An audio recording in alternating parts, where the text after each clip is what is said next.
Hi అండి. Today ఇల్లు ఇల్లాలు పిల్లలు ఎపిసోడ్ ఏం జరిగిందో చూద్దామా? అమ్మా, నువ్వు నీ ఎదు తెలివితేటలు ఆపవే బాబు అంటూ మన వల్లి తిడుతూ ఉంటుంది భాగ్యాన్ని. అదేంటమ్మడో? అవునమ్మా, నిజంగానే నీ నీ అప్డేట్స్ నీ అన్నీ కూడా ఓల్డ్.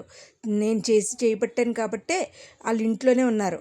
అయినా ఎందుకే వాళ్ళు బయటికి వెళ్ళిపోతారు కదా, వాళ్ళు బయటికి వెళ్ళిపోతే ఎలా అమ్మా? ఇంట్లోనే ఉండాలి, కుమ్ములు కుమ్ములు ఉండాలి. అది నా రివెంజ్. చూసుకో అమ్మా ఎలా ఉంటుందో, వాళ్ళకి ఎలా రుచి చూపిస్తానో చూడు అంటూ వల్లి శబదాల మీద శబదాలు చేస్తుంది. కానీ పాపం ఇక్కడ రామరాజుని బుజ్జమ్మ ఏడుస్తూ ఉంటారు. బుజ్జమ్మ రామరాజు చాలా బాధపడతాడు. నాకు 5 మంది సంతానం, నాకు చాలా పెద్ద కుటుంబం అంటూ చాలా హ్యాపీగా ఫీల్ అయ్యాను. ఒక్క నిమిషం పట్టలేదు బుజ్జమ్మ, నా జీవితం ఇలా అయిపోయింది. మీ అన్నయ్య మీ అక్క అన్నట్టు ఒంటరిగానే వచ్చాను, ఒంటరిగానే వెళ్ళాలి బుజ్జమ్మ అంటూ రామరాజు అనేసరికి, అది కాదండి అలా అనుకోకండి అంటూ చాలా బాధపడుతూ, ఇప్పుడు మన కొడుకులే మన గుండెల మీద తంతూ ఉంటే నాకు చాలా బాధగా ఉంది బుజ్జమ్మ అని అనేసరికి, అలా అనుకోకండి, చిన్న చిన్న సమస్యలు వస్తాయి, అంత మాత్రాన మన కొడుకులు కాకుండా పోతారా అంటూ ఉంటుంది. ఓ పక్క నుంచి ప్రేమ అని ధీరజ్ మాట. ఇవాళ జరిగిన దానికి నాకు చాలా బాధగా ఉంది ధీరజ్, ఇలా జరుగుతుందని అనుకోలేదు అంటాడు. ఈ లోపల మన నర్మదా సాగర్ మాట్లాడుకుంటూ ఉంటారు. ఏంటి సాగర్, అంతా నీకు నచ్చినట్టే చేస్తున్నావు, ఇది కరెక్టేనా? ఎవరు మాట్లాడకుండా ఎవరు లేకుండా ఉన్న వాళ్ళ స్థితి నీకు తెలుస్తుంది ధీరజ్. ఇప్పటికే కాదు, ఎప్పటికైనా నీకు ఒక విషయం అయితే అర్థమవుతుంది. ఎవరు మాట్లాడకపోతే ఎవరు లేకపోతే ఆ బాధ ఎలా ఉంటుందో నీకు కలుగుతుంది సాగర్, అది నీకు ఎప్పటికైనా తెలుస్తుంది అంటూ నర్మద ఛాలెంజ్ చేస్తూ ఉంటుంది. ఆపుతావా నర్మద? ఒక్క 4 పీకాలుంది సాగర్, నువ్వు నన్ను కట్టుకున్నావు కాబట్టి ఏమీ అనలేకపోతున్నాను. నీకెప్పటికైనా ఒంటరితనం అనేది తెలుస్తుంది, అది తెలిసిన రోజున నీకు అర్థమవుతుంది అంటూ నర్మద తిడుతూ ఉంటుంది సాగర్ని. ఎంత చెప్పినా కూడా సాగర్ నీ మాటలు నేను వినను అంటాడు.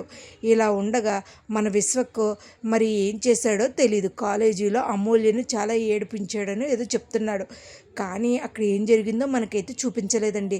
మరి ఏం జరిగిందో ఏంటో తెలియదు, కానీ అమూల్య మటుకి చాలా భయపడిపోతూ ఉంటుంది. అసలు కాలేజీలో ఏం జరిగింది ఇంట్లో కూడా చెప్పడు. ఇంకా తెల్లారేసరికి అత్త కోడళ్ళు గీతకు అటువైపు అత్త ఇటువైపు కోడలు కూర్చుని, అబ్బో మీకు మీ మీ మొగుడైనా పెద్ద మీ మీ అబ్బాయి నన్ను ఇసికిస్తున్నాడు, మీ అబ్బాయి వల్ల ఇదంతా జరిగింది, అంతకని నేను నా కొడుకు నువ్వే ఇలా తయారు చేసి, నేనేం తయారు చేయడం ఏంటి, మావయ్య గారి కొడుకు, మావయ్య గారు అలా ఉంటే ఇలా తయారు, పెద్ద చెప్పొచ్చిందండి గవర్నమెంట్ ఉద్యోగస్తురాలు అంటూ చెప్తూ ఉంటుంది బుజ్జమ్మ. ఎన్ని చెప్పినా అత్తయ్య నాకు చాలా బాధగా ఉంది అత్తయ్య, ఇలా ఉంటుందని అనుకోలేదు. మీ అబ్బాయి అయితే ఇంత మొండిగా ఉన్నాడంటే, ఒకప్పుడు ఇలా ఉండేవాడు కాదు. అబ్బో, ఆ ఎవరి కొడుకు, మావయ్య గారి కొడుకు, అలాగే ఉంటాడు, మావయ్య గారిని బట్టే కదా ఉండేది అని చెప్పేవాళ్ళే పెద్ద గవర్నమెంట్ ఉద్యోగస్తురాలు అంటూ ఉంటారు. ఈ లోపల అమ్మ ఈ అత్త కోడళ్ళకి తెగువ చాలదు కానీ ఈ కాఫీ తాగండి అమ్మా అంటూ మన ధీరజ్ వచ్చి ఇద్దరికీ కాఫీ ఇస్తాడు. తీసుకోండి వదిన అంటూ ఉంటాడు. ఇలా ఉండగా ఈ లోపల మన ప్రేమ వచ్చి అక్క అంటూ అటువైపు గీత దాటి వెళ్ళిపోతుంది. గీత దాటి వెళ్ళిపోయి, ప్రేమ బాధపడకు ప్రేమ, పోనీలే ఏం చేస్తాం, మనం ఏం చేయలేం కదా ప్రేమ అంటూ ఉంటుంది. ఈ లోపల అది చూసిన మన వల్లిని సుక్కు ఇద్దరు కూడా రగిలిపోతూ ఉంటారు.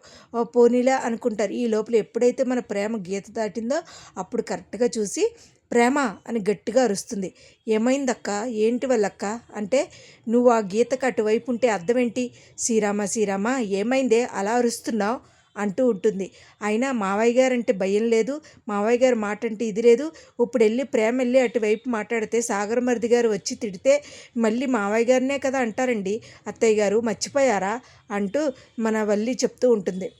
ఎంత చెప్పినా కూడా వినిపించుకోవట్లేదేంటండి, మళ్ళీ సాగర్ మరిది గారి చేత మావయ్య గారు మాటలు పడాలా అంటూ ఉంటుంది అని వల్లి అంటూ ఉంటుంది. అది విన్న మన రామరాజు చూసి, బుజ్జమ్మ ఏంటి అని అనేసరికి, అది కాదండి, నువ్వేం చెప్పకు, తను చెప్పింది నాకు అన్నీ వినపడ్డాయి, నువ్వు ఎన్నిసార్లు చెప్పినా నీకు అర్థం కాదా, వాళ్ళు ఎప్పుడు అలాగే ఉన్నారంటే మన్నే తిట్టుకుంటారు బుజ్జమ్మ, వాడొచ్చి మళ్ళీ మనం తిడతాడు, ఆ విషయం నీకు అర్థమవుతుందా, అందరికీ అర్థమైతే బాగుంటుంది, ప్రేమ ఎప్పుడు ఈసారి వెళ్ళావు కానీ ఎప్పుడు వెళ్ళకమ్మా అంటూ ప్రేమను మందలిస్తాడు. అది చూసిన వల్లి సుక్కు ఇద్దరు కూడా హ్యాపీగా ఫీల్ అయ్యి చేతులు ఇలా అనుకుంటూ ఉంటారు, చప్పట్లు కొట్టుకుంటూ ఉంటారు. అది చూసిన మన మన నర్మద, ఏంటి వాళ్ళక్క, ఏంటి హుషారుగా ఉన్నావు, దీని వెనకాల నువ్వు అనే హస్తం ఉందే అని తెలిస్తే మటుకి అస్సలు ఊరుకోనక్క అని అంటూ ఉంటుంది. ఈసారి వదిన ఊరుకుందేమో, ఇంక ఏసారి వదినకు ఊరుకోదు. వదిన మామూలుగానే శివతాండం ఆడుతుంది, అది తెలుసుకోండి వదిన గారు అంటూ మన ధీరజ్ కూడా అంటాడు. కానీ ఇందులో మీ హస్తం ఉండాలని నాకు తెలియాలి, మీ సంగతి తెలుస్తా అంటూ మన మన నర్మదా సవాల్ చేసేసరికి వీళ్ళకి ఏం చేయాలో నాకేం తెలీదు అంటూ ఉంటారు. మరి ఇవాళ ఎపిసోడ్ అయితే ఇదేనండి.